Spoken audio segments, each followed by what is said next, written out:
Hello dear aspirants and welcome back to the channel. तो guys ये जो series है ये आपके ऑल बैंकिंग एग्जाम्स, चाहे वो RRB PO, RRB clerk, IBPS PO, IBPS clerk या एसबीआई पीओ, एसबीआई क्लर्क है, ये सभी एग्जाम्स को केटर करती है। और इस सीरीज़ में हम सारे सब्जेक्ट कवर कर रहे हैं आपके लिए, क्वांट्स, रीजनिंग, इंग्लिश और साथ साथ जनरल अवेयरनेस भी। तो इस सीरीज़ से जुड़े रहिएगा। डेली आपको मंडे टू फ्राइडे लेक्चर्स मिलेंगे आपको क्वांट्स, रीजनिंग, इंग्लिश के। और इंग्लिश के लेक्चर शाम को 4 बजे होते हैं। तो अब तक इस सीरीज में हमने सब्जेक्ट वर्ब एग्रीमेंट, मतलब उससे पहले parts of speech, structure of sentences, subject verb agreement और नाउन्स, 4 टॉपिक हमने कवर कर लिए हैं। आज हम अपना 5th टॉपिक शुरू कर रहे हैं, विच इज प्रोनाउंस। तो आज प्रोनाउंस के बारे में सीखेंगे। प्रोनाउंस होते क्या हैं, उनका बेसिक कॉन्सेप्ट क्या है, और फिर अगले लेक्चर्स में इसके हम एक्सेप्शनल रूल्स और इसके कॉन्सेप्ट सीखना शुरू करेंगे। But today will be all about the basic concept of pronouns. Pronouns होते क्या हैं, क्यों इस्तेमाल होते हैं, कैसे यूज़ होते हैं, उनको कैसे क्लासिफाई किया जाता है, ये आज सीखने वाले हैं। ठीक है, तो चलिए गाइज, फटाफट से सेशन को लाइक कर दीजिए, अगर नहीं किया है तो यार इतना तो कर ही सकते हो। ठीक है, जल्दी से सब्सक्राइब कर दीजिए अगर आप यहाँ पहली बार हैं तो चलिए गाइज, शुरू करते हैं अपना लेक्चर। बट आगे बढ़ने से पहले मैं आपको अपने बैंकिंग महापैक एग्जाम के बारे में बता देता हूँ गाइज। ये एक ऐसा कोर्स है जो आपके SBI PO, SBI clerk, IBPS PO, IBPS clerk और RRB PO, RRB clerk 6 exam को टारगेट करता है। इस कोर्स में आपको सारी concept classes previously recorded form में, ऑलरेडी रिकॉर्डेड वहाँ पे हमने दी है, जो आप डे 1 से शुरू कर सकते हो। इसमें क्वांट्स, रीजनिंग, जनरल अवेयरनेस और करंट अफेयर्स, ठीक है, ये सारे तो हैं ही। और साथ साथ इसमें इंग्लिश का भी फेज़ 1 का पार्ट और फेज़ 2, मतलब प्रीलिम्स और मेंस दोनों आपको कवर करा के डिटेल में दिए हुए हैं। और इसके साथ साथ सिर्फ ये नहीं, हर चैप्टर में practice question, chapter wise test, full length test और सॉल्व प्रीवियस ईयर क्वेश्चन भी दिए हुए हैं। और इसकी वैलिडिटी वैसे तो आप चूज़ कर सकते हो 1 साल, 1.5 साल या 2 साल, बट मिनिमम 1 साल की वैलिडिटी है। तो 1 साल तक आप इस कोर्स को यूज़ कर पाओगे अकॉर्डिंग टू योर कन्वीनियंस। अब इसमें कैसे एनरोल करना है मैं आपको थोड़ा सा वो बता देता हूँ। ठीक है, आपको क्या करना है गाइस, आपको अपने ब्राउज़र पे जाके बस ये टाइप करना है edutap.in, edutap.in या .co.in, कुछ भी सर्च करोगे तो आप हमारे लैंडिंग पेज पे आ जाओगे। अब नीचे आओगे तो पहले आपको सारे कोर्सेज दिखेंगे। इसमें सबसे पहला ही आपका है बैंकिंग कोर्सेज। अब बैंकिंग कोर्सेज पे आप क्लिक करेंगे तो आप नीचे जाएंगे, आपको दिखेगा आपका बैंकिंग महापैक एग्जाम। इस पे हम फ्लैट 60% ऑफ ऑफर कर रहे हैं and the coupon code is बैंक60। अब यहाँ पे नो मोर पे जाके आप देख सकते हो क्या क्या इसमें और डिलीवरेबल्स हैं। ब्रोशर पे डाउनलोड कर सकते हो क्या क्या इसकी डिटेल्स हैं, कब से और कैसे स्टार्ट होगा, कैसे आपको इसको यूज़ करना है। ठीक है, और ये एक एक वन स्टॉप सॉल्यूशन है आपके सारे बैंकिंग एग्जाम की प्रिपरेशन के लिए गाइस। ठीक है, और आई थिंक इतना तो आप अफोर्ड भी कर सकते हो, इतना आप इन्वेस्ट भी कर सकते हो अपनी पढ़ाई में, अगर आप डेली अपनी तरह से अपनी प्रिपरेशन को कंट्रोल करना चाहते हैं तो। प्लस इसमें एक्स्ट्रा क्या है, अब आप सोच रहे होगे सर ये तो आप यूट्यूब पे भी करा रहे हो, लेकिन गाइज वो जो मेंटरशिप जो होती है, जो जो गाइडेंस होता है, जो डाउट रेजोल्यूशन होता है, वो आपको मिलता है। सबसे इंपॉर्टेंट चीज़ वही है। आप कोई चैप्टर पढ़ रहे हो, आपको कुछ डाउट आया, आप किससे पूछोगे रात को?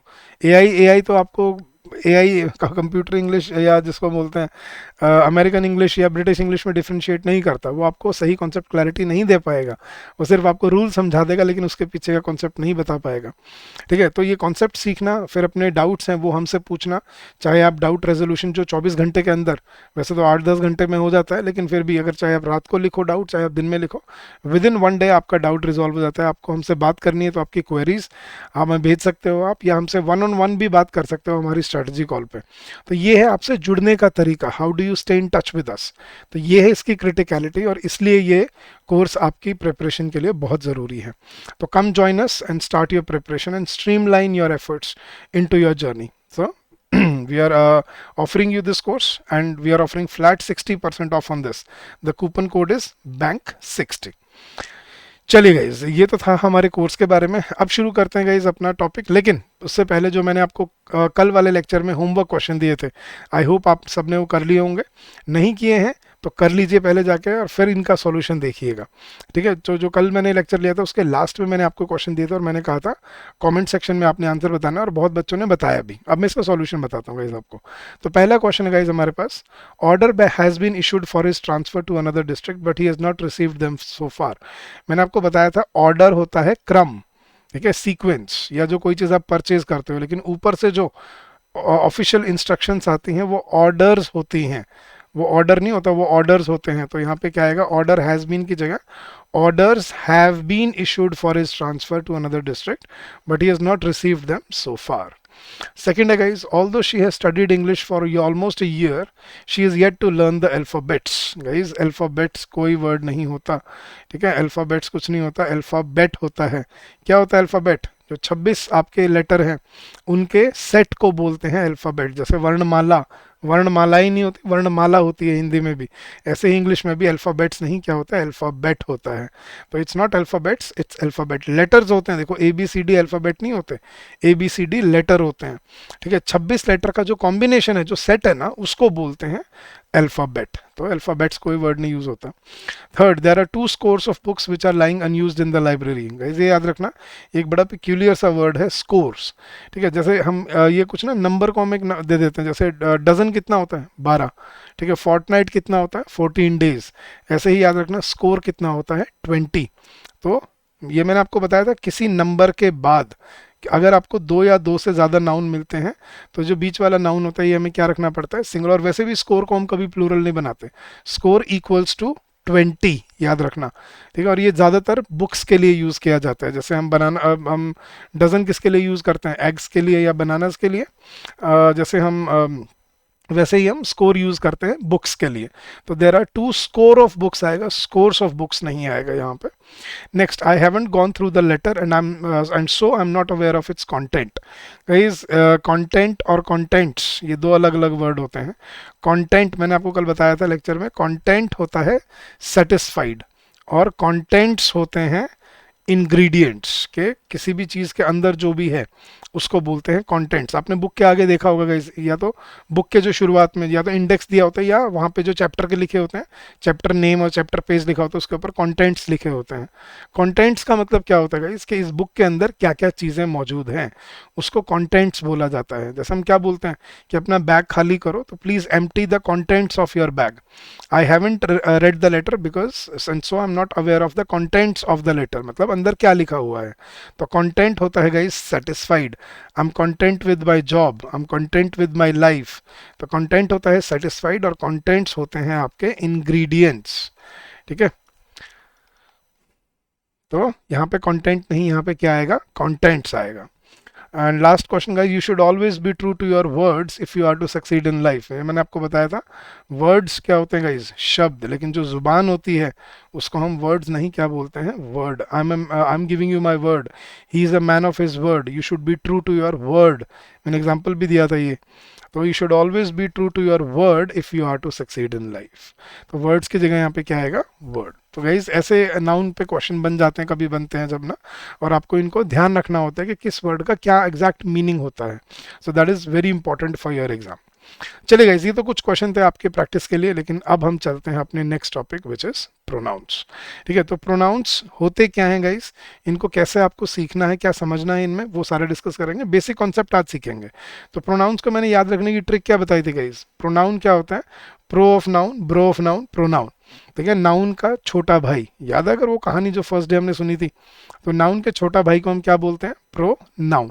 तो नाउन का छोटा भाई क्या हो गया हमारा, प्रोनाउन। तो अब छोटे भाई का नाम तो हमें समझ आ गया, काम क्या था। ठीक है, कोई वर्ड जो किसी नाउन को रिप्लेस करके उसकी जगह पे आता है उन्हें हम क्या बोलते हैं, प्रोनाउन। जैसे रोहित की जगह हम क्या लगाते हैं, ही। रीना की जगह हम क्या लगाते हैं, शी। अपने नाम के लिए हम क्या लगाते हैं, आई। ठीक है, सामने वाले को हम क्या बोलते हैं, यू। हमारे लिए वी, उनके लिए मतलब कुछ प्लूरल लोगों के लिए दे, और किसी नॉन लिविंग चीज के लिए हम क्या बोलते हैं, इट।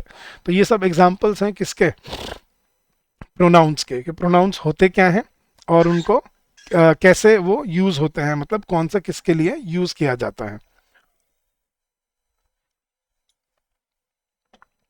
अब ये कहीं ना कहीं हमने अपनी डे टू डे लाइफ में यूज किए होंगे गाइस। इसको लिखना वखना बंद, अब सुनना समझना शुरू कर दो, फोकस यहाँ ले आओ अब अपना। ठीक है, तो अब प्रोनाउंस को यूज कैसे किया जाता है, कैसे यूज होते हैं, क्या क्लासिफिकेशन होती है इनकी, वो समझाता हूँ मैं आपको। बट पहले मेरा आपसे एक क्वेश्चन है गाइस, ठीक है, मेरे क्वेश्चन का आंसर करना।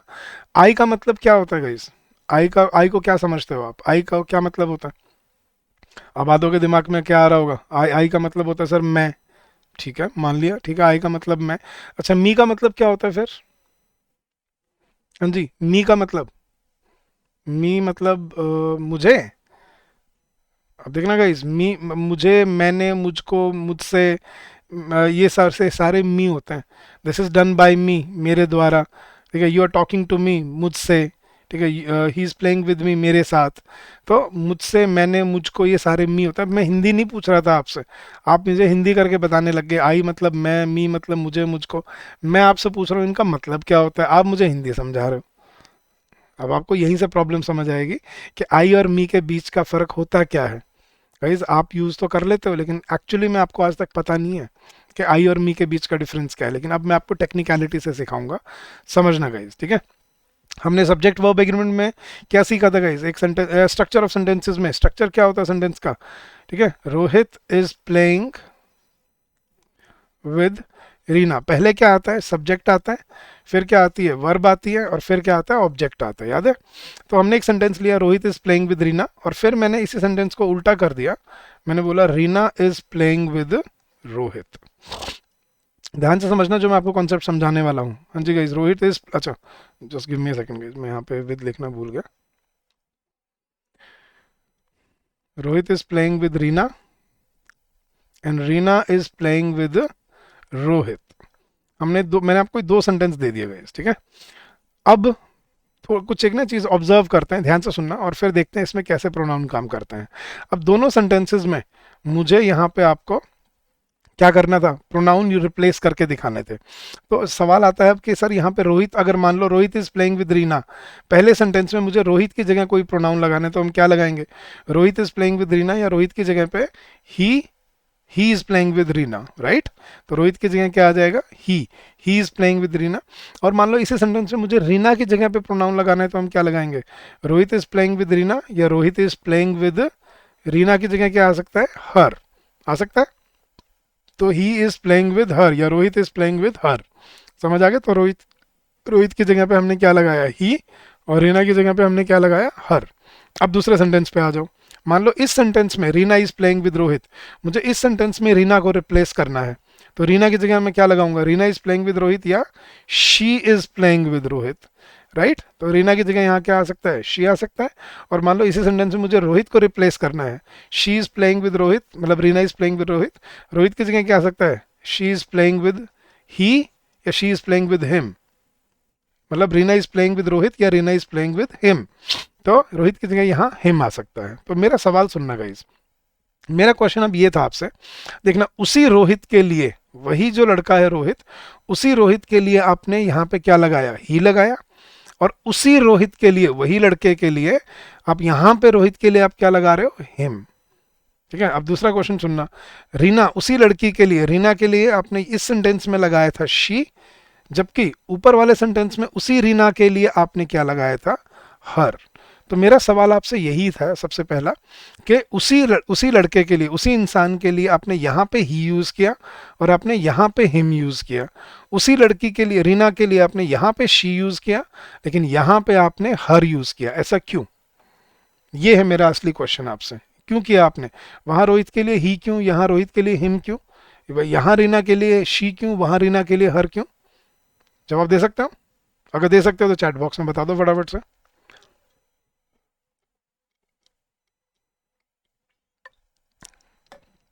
हाँ जी गाइस, कुछ समझ आ रहा है। सर अभी तक कुछ समझाया तो नहीं आपने, अब समझना गाइस, अब कॉन्सेप्ट पे आता हूँ। देखना, आई का मी, ही का हिम, शी का हर, यू का तो चलो यू ही रहता है, वी का अस, दे का देम, और इट का भी इट ही रहता है। तो मुझे समझना गाइस, ये आई का मी, ही का हिम, शी का हर, वी का अस, दे का देम, ये कब बनता है, कैसे बनता है, आई और मी के बीच का फर्क क्या होता है, या ही और हिम के बीच का फर्क क्या होता है, समझना गाइस। हमने उसी रोहित के लिए यहाँ पे ही यूज किया, उसी रोहित के लिए हमने यहाँ पे हिम यूज किया, ऐसा क्यों हुआ। ठीक है, देखना गाइस, इस सेंटेंस में सेंटेंस का सब्जेक्ट कौन था, रोहित। ठीक है, वर्ब क्या थी हमारे पास, इज प्लेइंग, और रीना, विद रीना क्या था हमारे पास, ऑब्जेक्ट। तो इस सेंटेंस का सब्जेक्ट था रोहित, और ऑब्जेक्ट थी रीना।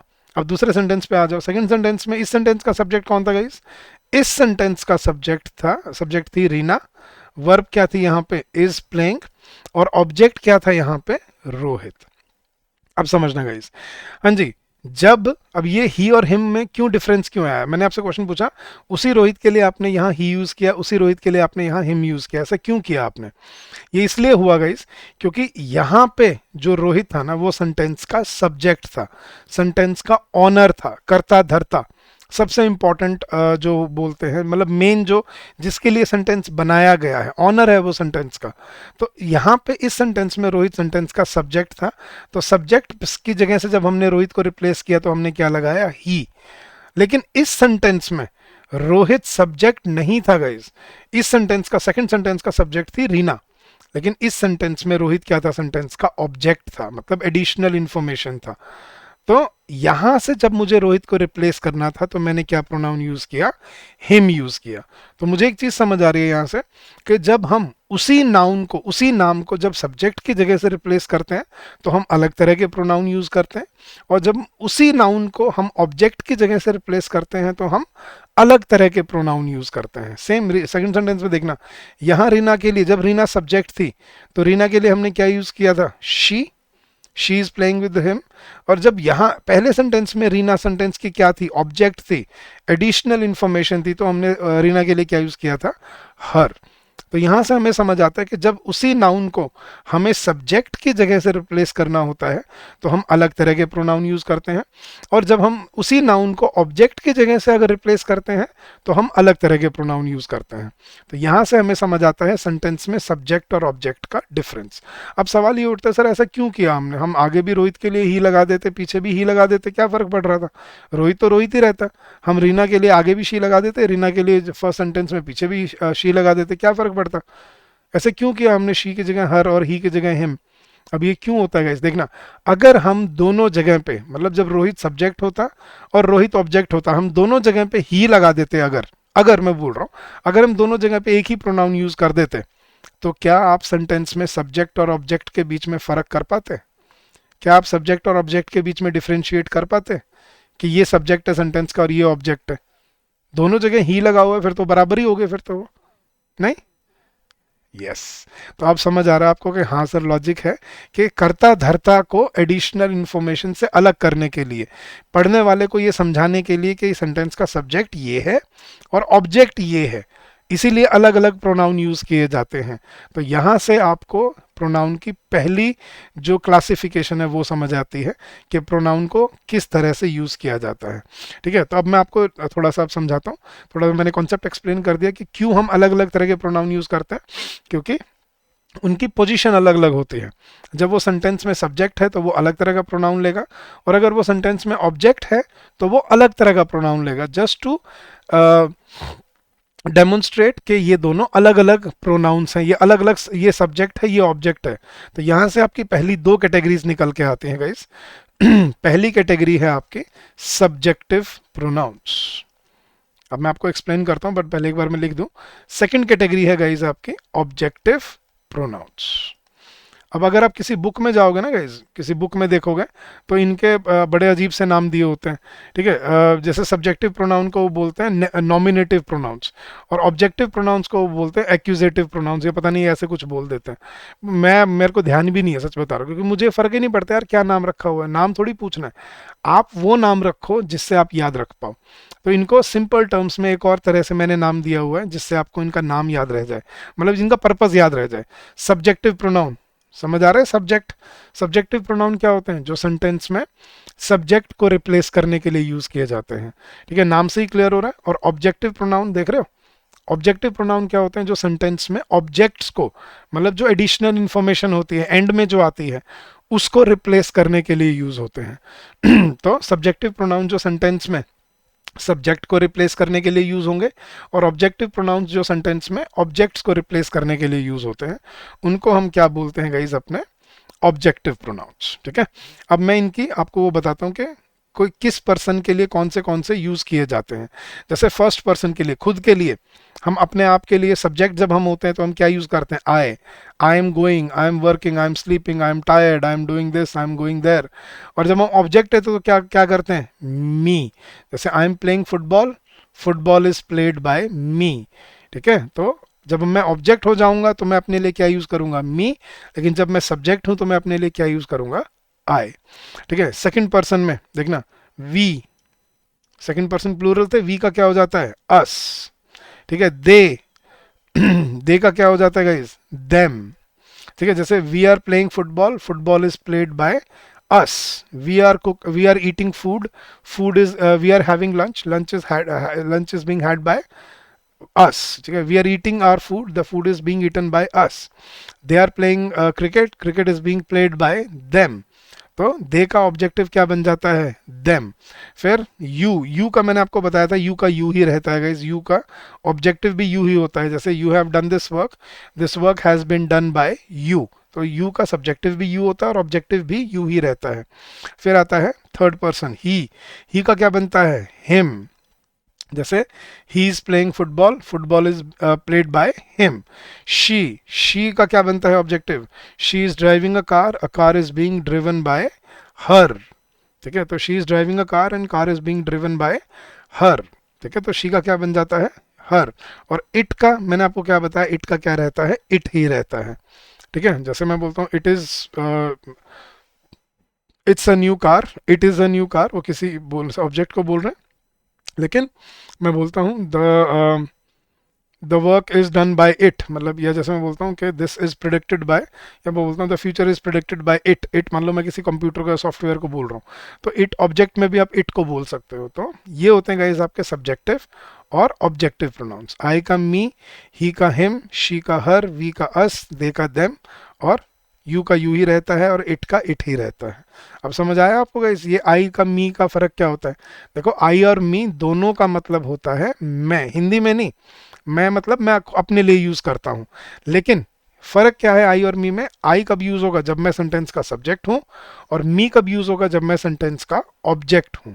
ठीक है, शी कब यूज होगा जब वो सेंटेंस की सब्जेक्ट है, हर कब यूज होगा जब वो सेंटेंस की ऑब्जेक्ट है, ही जब वो सब्जेक्ट है, हिम जब वो ऑब्जेक्ट है, वी जब वो सब्जेक्ट, जब हम सब्जेक्ट हैं, और अस जब हम ऑब्जेक्ट हैं, दे जब वे लोग सब्जेक्ट हैं, और देम जब वो लोग ऑब्जेक्ट है। और यू का यू रहता है, इट का इट ही रहता है।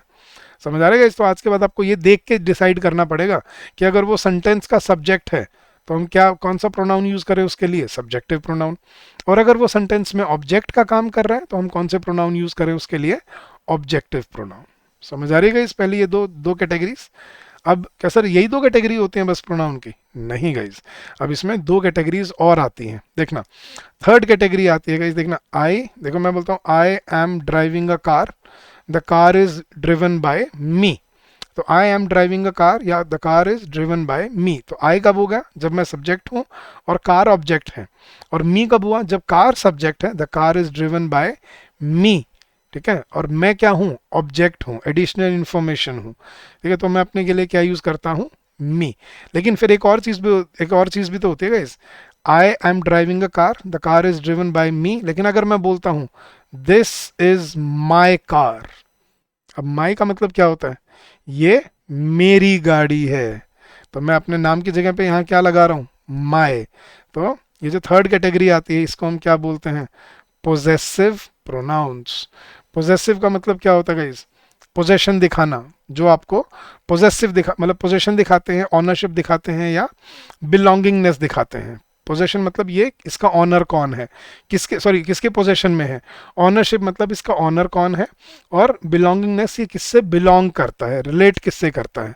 तो तीन चीजें बताते हैं। जैसे मैं बोलता हूँ कि दिस इज माई रूम, मान लो हॉस्टल में हो, दिस इज माई रूम, अब वो आपको अलॉट हो रखा है लेकिन वो आपका आपने खरीदा नहीं हुआ, तो वो क्या हुआ, आपका पोजेशन है उस पर। तो this is my room, this is my house, वो आपने खरीदा हुआ है, दिस इज माई कार, वो आपने खरीदी हुई है, तो आप उसके ऑनर हो, तो भी आप क्या बोलते हो, माई। और बिलोंगिंगनेस कैसे, जब अपने लिविंग बीइंग के साथ बोलना है, शी इज़ माई सिस्टर, अब मैं ये नहीं कह रहा कि मैं ऑनर हूँ या मैं पोजेसर हूँ, यहाँ पे मैं बिलोंगिंगनेस बता रहा हूँ, ही इज़ माई ब्रदर। तो माई हम किस लिए बोलते हैं, बेसिकली मेरा बोलने के लिए, मेरा मेरा ऑनरशिप है, मेरी रिलेशनशिप है, मेरा बिलोंगिंगनेस है। तो माई यूज होता है गाइज मेरा बोलने के लिए। तो दिस इज माई कार, क्या मतलब है यहाँ पे माई का? मैं क्या बता रहा हूँ, मेरे ऑनरशिप बता रहा हूँ कि ये मेरी गाड़ी है। दिस इज माई रूम, ये मेरा रूम है, ठीक है। तो माई यूज होता है पोजेसिवनेस बताने के लिए, पोजेशन बताने के लिए, ऑनरशिप बताने के लिए, या बिलोंगिंगनेस बताने के लिए। अब माई का, लेकिन दिस इज माई कार, लेकिन एक और भी तो होता है, दिस कार इज माइन, ये भी तो सुना है आपने। दिस इज माई कार, लेकिन दिस कार इज माइन, बोला है दोनों, सुना है दोनों। अब मुझे समझा दो माई और माइन के बीच में फर्क क्या होता है, बता सकते हो? माई और माइन के बीच में फर्क क्या होता है? This is my car, this car is mine, क्या डिफरेंस है दोनों में? अब सोच रहे होगे सर माई सब्जेक्टिव है, माइन ऑब्जेक्टिव है। गलत। सब्जेक्टिव ऑब्जेक्टिव तो फिर मैं उस कैटेगरी में लिखता है इनको। ये तो पोजेशन बता रहे हैं, दिस इज माई कार और दिस कार इज माइन। फर्क क्या है दोनों में? चलो बताता हूँ, बट पहले एक बार लिखवा देता हूँ। वी का क्या होता है? Our, India is our country and this country is ours. They का क्या होता है? Their, this is their home या this is their house, this house is theirs. You का क्या होता है guys? This is your, this is your bag, this bag is yours, या these are your clothes, these clothes are yours. He का क्या बनता है? This is his room and this room is his. His दोनों तरफ same रहता है guys, इधर हिज ही रहता है, इसको हम चेंज नहीं करते क्योंकि पहले ही हिज है ना इसमें, तो फिर इसमें दोबारा एस नहीं लगाते हम। हाँ जी। हर का, शी का क्या होता है? शी का ऑब्जेक्टिव, देखना, शी का ऑब्जेक्टिव भी हर होता है और शी का पोजेसिव भी हर होता है। जैसे मैं बोलता हूँ दिस इज हर बैग, ये उसका बैग है, and this bag is hers. Her का क्या बनता है? हर्स बनता है। और इट का क्या बनता है गाइज? इट्स, ठीक है, मतलब पोजेशन दिखाने के लिए, ठीक है। अब दोनों जगह इट्स ही होता है इसमें तो। जैसे मैं बोलता हूँ कि इट्स, जैसे किसी गाड़ी की बात करूँ, this car is expensive because it's engine is imported. It's engine मतलब इसका इंजन इम्पोर्टेड है, तो इसका मतलब किसी नॉन लिविंग चीज की पोजीशन बताने के लिए हम क्या यूज करते हैं? इट्स। अब मुझे समझाओ गाइस, ये जो माई और माइन, इनमें फर्क क्या था? आर और आर्स, देयर और देयर्स, योर और योर्स, हिज और हिज, और ये तो चलो सेम है, हर और हर्स, और इट्स और इट्स। क्या डिफरेंस है दोनों में? माई और माइन में क्या फर्क होता है? अब दिमाग पता नहीं अलग अलग उसमें दौड़ रहा होगा, सर ये आगे आता है वो पीछे आता है, ये इससे लगता है, ऐसा कुछ नहीं होता गाइस। अगर आप बुक्स में देखोगे ना, तो बुक्स तो और दिमाग खराब कर देंगे आपका, ठीक है। मैं आपको एक्सप्लेन करता हूँ ये क्या होता है, ठीक है। बुक्स में देखोगे ना गाइस, तो ये जो आगे लिखे हुए हैं इनको बोला जाता है पोजेसिव एडजेक्टिव्स और ये जो पीछे लिखे हुए हैं इनको बोला जाता है पोजेसिव प्रोनाउंस। वैसा कुछ नहीं है गाइस, बेफालतू में दिमाग खराब करने की चीज़ है। इनमें फ़र्क क्या है वो समझो गाइस। ये जो आगे लिखे हुए हैं ना, ये होते हैं गाइस डिपेंडेंट पोजेसिव प्रोनाउंस, और ये जो पीछे लिखे हुए हैं ना, ये होते हैं इंडिपेंडेंट पोजेसिव प्रोनाउंस। डिपेंडेंट और इंडिपेंडेंट का क्या मतलब है गाइस? डिपेंडेंट मतलब जो किसी पे निर्भर करते हैं, और इंडिपेंडेंट जो किसी पे निर्भर नहीं करते। अब ये देखना गाइस, ये जो आगे लिखे हुए हैं ना, ये कभी अकेले यूज नहीं होते, इनके साथ, मतलब डिपेंडेंट पोजेसिव, मैं यहाँ पे डीपीपी लिख रहा हूँ, डिपेंडेंट पोजेसिव प्रोनाउन, ठीक है, शॉर्ट में डिपेंडेंट पोजेसिव प्रोनाउन। तो डिपेंडेंट पोजेसिव प्रोनाउन हमेशा किस पे डिपेंड करते हैं? अपने आगे आने वाले नाउन पे। ये कभी नाउन के बिना यूज नहीं हो सकते गाइस, याद रखना, ये नाउन के बिना काम नहीं आ सकते, ये नाउन के साथ ही यूज होते हैं हमेशा। जैसे दिस इज माई कार, माई के बाद क्या यूज करना? बिल्कुल उसके राइट में आपको क्या मिलेगा? नाउन मिलेगा। This is my room, this is my house, this is my car. India is our country, our के बाद क्या मिला? Country, noun. This is their home, क्या मिला देयर के बाद? होम, नाउन, ठीक है। This is your bag, your के बाद क्या मिला? Bag. This is his car, his के बाद क्या मिला? कार। हर के बाद दिस इज हर ड्रेस, ठीक है, हर के बाद क्या मिला? Dress. And it's engine, it's के बाद क्या मिला? इंजन। तो ये जो डिपेंडेंट पोजेसिव प्रोनाउन है ना गाइस, ये हमेशा अपने बाद क्या लेंगे? एक नाउन लेंगे, ये नाउन के बिना यूज नहीं हो सकते। लेकिन ये जो पीछे लिखे हुए हैं गाइस, अब इनकी बताता हूँ, ये होते हैं गाइस इंडिपेंडेंट पोजेसिव प्रोनाउन। इनको मैं आईपीपी लिख रहा हूँ, इंडिपेंडेंट पोजेसिव प्रोनाउन। याद रखना, ये जैसे नाउन के बिना नहीं आ सकते, याद रखना ये कभी नाउन के साथ नहीं आ सकते, इनके बाद कभी नाउन यूज नहीं हो सकता, ठीक है। आगे पीछे कहीं हो सकता है, लेकिन इनके बाद में यूज नहीं होगा। जैसे दिस इज माई कार, लेकिन अगर मुझे माइन बोलना है तो क्या बोलूंगा? This car is mine, mine के बाद कुछ नहीं आएगा। ठीक है, अब सर ये क्या हुआ, आपने तो कार को आगे लगा दिया, बस इतना ही फर्क है। नहीं गाइस, देखो मैं अगर माई और माइन से सेंटेंस स्टार्ट भी करता हूँ, कई बच्चे ये सोचते हैं सर माई आगे आता है माइन पीछे आता है, ऐसा कुछ नहीं है। मैं माई और माइन दोनों से सेंटेंस स्टार्ट कर सकता हूँ। देखना, माई country has unity in diversity, देखो माई कंट्री, माई के बाद मुझे क्या लगाना पड़ा, country, my country has unity in diversity. लेकिन अगर माइन से स्टार्ट करूं तो क्या बोलूंगा, mine country has unity in diversity, या mine is the country which has unity in diversity. Mine is the country which has unity in diversity. Mine के बाद मैं नाउन नहीं लगा सकता, तो माइन के बाद आप और कोई भी वर्ड लगा सकते हो, नाउन नहीं आ सकता। ये ऑपोजिट होते हैं एक दूसरे के, कि डिपेंडेंट पोजेसिव प्रोनाउन नाउन के बिना नहीं आएंगे और इंडिपेंडेंट पोजेसिव प्रोनाउन कभी नाउन के साथ नहीं आएंगे। क्लियर है गाइस? ये होते हैं माई और माइन का फर्क। माई नाउन के बिना नहीं आएगा और माइन नाउन के साथ नहीं आएगा। इंडिया इज आवर कंट्री, लेकिन this country is ours. This is their bag, लेकिन दिस बैग इज देयर्स। और देखो गाइस, अब जो ये भी सोच रहे होगे सर ये तो नाउन आपने आगे कर दिया, मैं बिना नाउन के भी यूज कर सकता हूँ इंडिपेंडेंट पोजेसिव प्रोनाउन को। देखना, मैं आपको दिखा के बोल सकता हूँ, ये देखो गाइस, ये मेरा पेन है, दिस इज माइन। बिना पेन यूज के मैं बोल सकता हूँ सिर्फ दिस इज माइन, बिल्कुल बोल सकता हूँ। लेकिन माई नहीं बोल सकता, दिस इज माई ये बोल सकता हूँ, दिस इज माई नहीं। ये क्या बोलना पड़ेगा, दिस इज माई पेन, लेकिन दिस इज माइन मैं बिना पेन यूज किए भी माइन को यूज कर सकता हूँ। तो डिपेंडेंट पोजेसिव प्रोनाउन को नाउन की जरूरत, नाउन के बिना नहीं आएंगे वो डिपेंडेंट पोजेसिव प्रोनाउन, और इंडिपेंडेंट पोजेसिव प्रोनाउन कभी नाउन के साथ नहीं आएंगे। ये डिफरेंस होता है, इसमें ये नहीं होता आगे और पीछे आता है या सब्जेक्ट है ऑब्जेक्ट है, नो। ठीक है, तो ये पहली 3 कैटेगरीज थी गाइस जो आपको अपने प्रोनाउन में सीखनी थी, समझनी थी। क्लियर है? अब इसमें और भी कैटेगरीज आएंगी, लेकिन जो मेन है ना वो ये 3 थी अपनी, सब्जेक्टिव, ऑब्जेक्टिव एंड पोजेसिव। अभी और भी आएंगी, देखना, रिफ्लेक्सिव आएगी, जैसे आई का माई सेल्फ भी तो होता है, I can do it my self. अब माई सेल्फ क्या होता है, he can do it himself, her self, your self, ये भी बताऊंगा अभी। और भी वर्ड्स करेंगे, ठीक है, तो और भी कैटेगरीज करने, बट ये पहली 3 मेन कैटेगरीज हैं जो आपको समझ आनी चाहिए प्रोनाउंस के अंदर। अगर आपको ये क्लियर होगी ना, कोई डाउट है तो मुझे इस वीडियो के कमेंट सेक्शन में लिख देना, मैं अगले लेक्चर में एड्रेस करूंगा उसको। ठीक है, लेकिन अगर ये समझ आ गया तो मान के चलो आपको आधे से ज़्यादा टॉपिक समझ आ जाएगा, क्योंकि अब मैं कॉन्सेप्ट समझा रहा हूँ। सब्जेक्टिव प्रोनाउन जो किसी सेंटेंस में सब्जेक्ट को, कर्ता धर्ता को रिप्लेस करने के लिए यूज होते हैं। ऑब्जेक्टिव प्रोनाउन जो किसी सेंटेंस में एडिशनल इन्फॉर्मेशन को यूज करने, रिप्लेस करने के लिए यूज होते हैं, ऑब्जेक्ट को रिप्लेस करने के लिए यूज होते हैं। और पोजेसिव जो पोजेशन, ऑनरशिप या बिलोंगिंगनेस दिखाते हैं। अब इसमें भी 2 होते हैं, डिपेंडेंट एंड इंडिपेंडेंट। डिपेंडेंट जो नाउन के बिना नहीं आते, ठीक है, और डिपेंडेंट जो नाउन के बिना नहीं आते, और इंडिपेंडेंट जो नाउन के साथ नहीं आते कभी।